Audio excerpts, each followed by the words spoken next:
Bien, aux Antilles, situation quasi insurrectionnelle, et notamment en Martinique, où la Guadeloupe, ça s'est un peu calmé, mais pas en Martinique. Des équipes de BFM TV et RMC ont essuyé des tirs à balles réelles.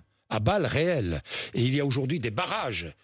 On n'approche plus de ces barrages, avec des forces de l'ordre qui sont prises à partie, avec des tirs à balles réelles. On est en situation insurrectionnelle. Est-ce que le gouvernement envisage d'envoyer l'armée ? Moi, je veux rendre hommage à votre équipe.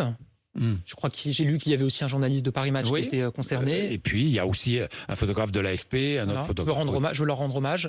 On ne peut pas accepter en France, nulle part dans le monde, mais en l'occurrence, moi je suis porte-parole du gouvernement français, que des journalistes soient pris pour cible quand ils font leur travail et qu'ils se retrouvent à essuyer des tirs à balles réelles. C'est totalement inacceptable.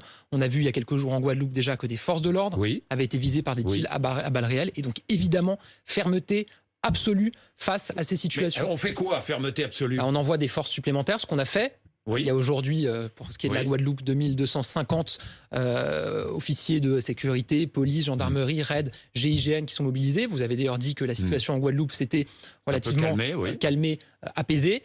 Ensuite, c'est fermeté dans les interpellations. Plus de 100 interpellations qui ont eu lieu ces derniers jours. Et je l'espère, fermeté dans les condamnations, puisque la justice est saisie et qu'il commence à y avoir des condamnations. Voilà.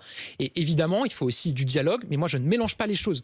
Les personnes qui aujourd'hui sont dans des pillages, sont dans des agressions vis-à-vis des forces de l'ordre, des journalistes ou tout simplement d'autres Français, c'est inacceptable et il faut de la fermeté. Ensuite, évidemment qu'il faut du dialogue. Vous savez, hier, Sébastien Lecornu réunissait les maires de la Guadeloupe en visioconférence.